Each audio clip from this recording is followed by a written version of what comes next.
welcome to this brand new update of this Let's Play of Super Meat Boy. Now, just when you thought that the end of the world couldn't get any worse, well, don't worry, it will get worse. It's time for Dark World Rapture. So, the first interesting thing that you'll see about Dark World Rapture is the fact that there are two different pieces of music which have been made for it, and depending on the version of the game that you're playing, it will have a brand new song. For instance, this is the song that will play whenever you'll be playing the Xbox 360 version of the game. And already you can see that this is quite a huge departure from the rest of the music that you've heard into the game, because whereas the music into this game has been incredibly upbeat and pretty catchy, this one is the complete opposite. It's really somber, slow going, and pretty sinister. It really gives off a feeling of everything is fucked up beyond repair and there's absolutely nothing that we can do about it. And yeah, those levels are pretty mean, even though you will never guess it from my playthroughs, because I really can't fucking believe that I've made it through those first two levels without dying at all. And yeah, it's a whole lot easier to do a wall slide off this wall and then jump off in order to deal with the gravity well. And finally, we have deaths into this chapter. Yeah, at one time I was pretty much wondering, okay, when it's not gonna matter at all, I'm finally gonna pull off Zombie Boy, which is the achievement that you get for not dying at all into Dark World Rapture. But yeah, my streak ended here in a pretty horrible way, as you can see. And by the way, this level is really goddamn mean, especially considering this is only level 3 into the chapter. I mean, how worse will the rest of the chapter will be if the jumps that you have to pull off have to be this insane? Thankfully, this other section is not as hard, but when you're going to the right, the game pretty much pulls no punches at all. I'm pretty sure that the first time that I've played this level, I must have died over 100 times. This level is that bad. And it's mainly underground that you're at the complete mercy of those two gravity wells, and you have to stop at all costs, because clearing that in only one run and everything like that is pretty much unthinkable. This level is pretty neat though. I always enjoy the concept of using gravity wells in order to make you slide upward through walls. This is always good for a pretty good thrill. Haha, I'm launching a brand new streak for Zombie Boy right now! Just you wait, I'm getting this achievement this time around. Okay, who am I kidding? And yeah, just in case you couldn't guess, there's a shortcut here if you decide to simply jump through this hole. I'm pretty sure that they were aware of this shortcut existing, because why else will you have this giant hole into the wall? I mean, the jump can be tricky to pull off early on whenever you're first trying the game, because yeah, you do need to jump through that hole in a pretty precise way, but in overall, it's a pretty easy shortcut to access. Oh, and yeah, by the way, up there, that's a switch that you have to press while you're trying to not fall off the huge collapsing bridge, which has no respite for you at all. This is such a nasty level, but since I'm gonna take my sweet time climbing all the way up here, well, okay, that didn't end really well, but let's switch to the PC music. Holy shit, is that a huge world of difference right here. I really don't think that there's a track into the game which sounds more intense than that, and yeah, it's also incredibly catchy too. So come on, when the hell is the end of the world happening already? And if so, I want this music to accompany my everyday actions, provided that I still live. And I certainly will now that I know the truth. Yeah, as much as I thought that the light world version of this level was a little bit under-garnished, I really like this level, because it happens to be incredibly frantic, only for the reason that you have to press several switches ahead of time, and it opens up stuff later into the level that you have to open up and go through before the other things close in front of you, so you have to be pretty fast on all accounts.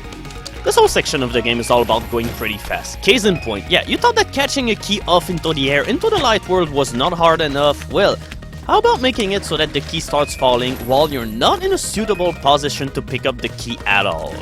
No fuck-ups are tolerated here. But this level also introduces one of the gimmicks of the Rapture that I really don't care about, which is making you jump through tiny hallways, avoiding 1-inch tall saws that will otherwise kill you if your jump is not 100% perfect. And yeah, this level is disgusting. I mean, both into its look and the way that it plays. Well, the middle of the level is not too tough, but the start and the ending of the level is especially cruel. I mean, you have to be some sort of contortionist in order to be able to pull that out. And that is not part of the job application at all. I'm really surprised that I've made it through this level on my first try. In fact, I'm really surprised at the low number of deaths that I have into this update, considering that I didn't even have any practice on these levels whatsoever. But come on, this is what you get for making it through Dark World Hell. I mean, you feel strong enough so that you can overcome any possible obstacle that this game will throw at you.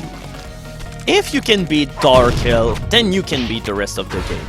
And yeah, this level is really neat. It's pretty frantic, it's got a whole lot of meats all around, and it's also really fun to have them blown to pieces with the rocket launcher. Oh, but this level sucks, however. I really hate this level. Not only they start you out into the worst position out there, but you're in constant danger through the entire route. I mean, either you'll beat this level or you'll die within the first 2 seconds. There is no middle ground. I don't know, this level just has way too much trial and error for my taste. I mean, you have to guess at which rate the meats will spawn and chase you, the rhythm that you have to catch on for catching the keys and everything like that. It really isn't that enjoyable. Oh, I really love those saws. It's just like, oh, they're so slow, but can you get out of the way before they actually cut you? Ooh, I'm not sure. Into this level, you can also show how fancy you can be with gravity orbs. Oh, you son of a bitch! I mean, couldn't the game act any more than that as an asshole? It's like, oh, I'm trying to get to this place, but oh no, I'm gonna shut the door in your face so that you cannot get in, you asshole. So yeah, what happened to finding this world gloomy and depressing? Yeah, at this point of the game, you'll have stopped caring. You'll probably just want to strangle the people that have worked onto this game. Just because it'll make you feel a little bit better about yourself. Oh, and that button on the floor opens up the way to the bandage, by the way. You do not need to press both buttons in order to finish a level. Only the one button between the 2 saw blades matter. And yeah, one interesting detail about the Rapture is that you'll see that most of the levels have absolutely no animals in them whatsoever. I mean, in Hell it's kinda understandable, because as far as I know, I don't think that you can send rabbits or dogs or whatever into Hell. Well, not as far as I know, but here it's kinda even more ominous. In fact, the only animals that you see are little shriveled up things that just crawl or fly around. Well, it just makes you wanna go, oh, why? And yeah, those of you who are observant will have noticed that there's absolutely no stable platform into the level at all, so you're constantly on the move and you're going forward, whether it means that you're gonna go to your death. But the absence of stable platforms is pretty much the main difficulty change between the Light World and the Dark World version. They added a whole lot more saws, but except for the middle part, they're not too much of a hassle to deal with. Oh, in the beginning they can be slightly hard as well, but yeah, you gotta take it slowly. This level is as easy or as hard as you want it to be. The only obstacle that you have to deal with here are the bloat flies. Which means that if you want to take things really slow, you just lure them into one corner and you'll pretty much have the coast clear. Climbing through these maggot-ridden sections is really tricky while you're being hounded by the flying thingies, because yeah, things will become a whole lot frantic because you have to do your jumps really well, as well as do the occasional jump in order to dodge the thing which is headed for you, only in order to eat your head off. Oh, and of course, you have to bring in bloat flies into disappearing platform sections. Fun for the entire family, as you've seen here.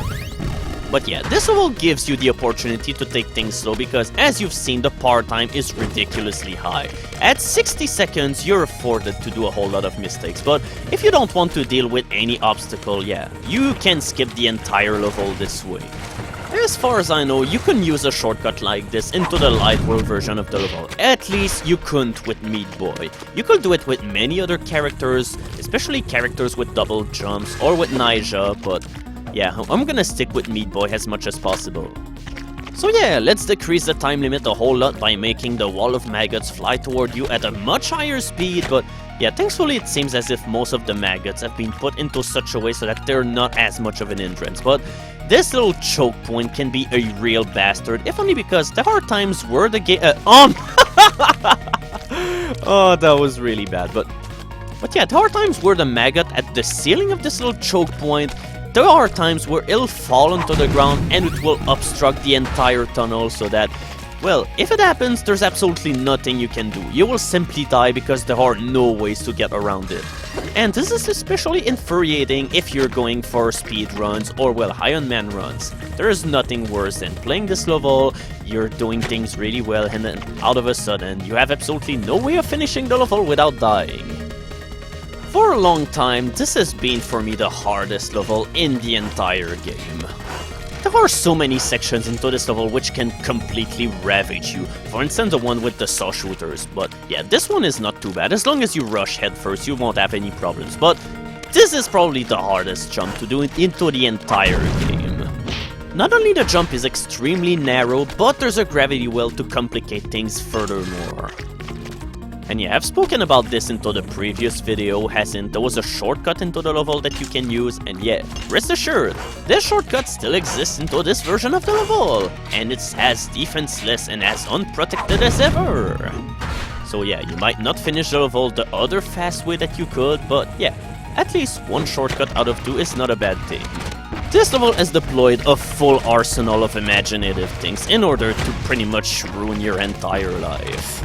You'll have noticed that the rotating turrets fire twice the usual speed, this rocket launcher is a whole lot faster, this button to open the gate is protected, there's a whole lot of rocket launchers, and again like... Why must this level hate you so much? I mean, I'm not expecting clemency from this game at any point, especially not this late into it, but... oh my god, yeah, this is plain insane. And just as you were thinking, I'm finally done with this level, guess what? You still have a bandage to get in it. And also, it's probably the hardest bandage to get into the entire game. How fun. So yeah, even though this level doesn't have any gravity wells, just like the original level did, it still managed to be about 1,000,000 times more infuriating. You're pretty much playing bullet hell the game. The hardest part of this entire level is starting the level and finishing it. Usually when you find some kind of rhythm, whenever you run to these two platforms, the level doesn't get too bad, but then after that you have to get to Bandage Girl, and this is where things will get a whole lot complicated, because you must find a way to dash through this entire nightmare of bullet without dying. Oh, and you must also hurry because, well, if you don't catch the key fast enough, well, you've noticed the saws which are rising from the bottom of the screen after some time into this level, well, they will get into such a high point that, well, it will be really hard to finish this level and do the proper jump in order to get to the end. But as long as you do the jump for the key pretty much the way that I'm doing it, well, you won't have any problem with the saw blades, but you'll have plenty of other troubles doing the rest of this level. Oh, and check that the bottom left, there's a bandage which is rising as well. I can't tell if this is the masochistic part in me which is speaking, but yeah, this is my favorite level of the entire game. I really love this level, even though it is so infuriating. But whenever you manage to speedrun this level successfully, it feels so rewarding. Unless that you die at the very... oh, god damn it! I really love this game. This game is fun on the ground that whenever you die in this game, it's usually always your fault. So you can't really go and curse the game for be like, oh, I thought that you were my friend, why didn't you help me succeed into this game? No, there's absolutely none of this bullshit. There's no random traps which are gonna kill you only because you didn't know about their existence. No dick developer design or anything, no. This is the ultimate reason why I really like this game. At this point of the game, the game's difficulty becomes extremely high, but it still remains fair. Every single time that you've died into this game, you could have avoided it. Okay, there were a lot of times where I didn't manage to avoid death this time around. And yeah, you pretty much see how far ahead I was with that other attempt. Yeah, I was all the way up here with that one attempt where I died at the very end. Oh well, it'll be for another time, but yeah, here's the dick obstacle of the Rapture being brought back into full effect. A whole lot of jumps over really small blades into a really tiny hallway. These obstacles, however, are not fun to wade through. And for some reason, the end of the game decided that there will be a whole lot of sections that really need a whole lot of these around. And this level is pretty much the main culprit. And yeah, sometimes you get ahead of the saw blade shooter, but some other times you don't, so it's usually better to wait. So, even though I usually find the Dark World versions of level to be much more enjoyable, this however is a level that I really cannot get behind at all. I mean, almost every part into the Light World level was a whole lot better than the ones that this level has. And also, most of the parts into this level are not really that harder from the Light World version of this level. Okay, the ending section is, but we'll come back to it later. After all, we're getting to that part. Yeah, the other level was much more forgiving into that aspect. And yeah, another jump through a tiny saw blade in order to finish the end of the world. Yeah, unfortunately, the chapter kinda ended on a sour note, which is too bad because the other level before this one is really awesome, and it's my favorite level in the entire game, but that will do. And overall, the Dark World version of the Rapture was really fun, as well than the Light World. Oh, and yeah, notice all of the blocks which are there, and which are totally pointless because the rocket launchers will blow all of them away, but what the hell? Did I only die 3 times more than on the Light World? What the hell is this? That video was really weird, but stay tuned because we're gonna have to collect the final bandages in the game, the final warp zones of the game which are gonna piss you off beyond all belief.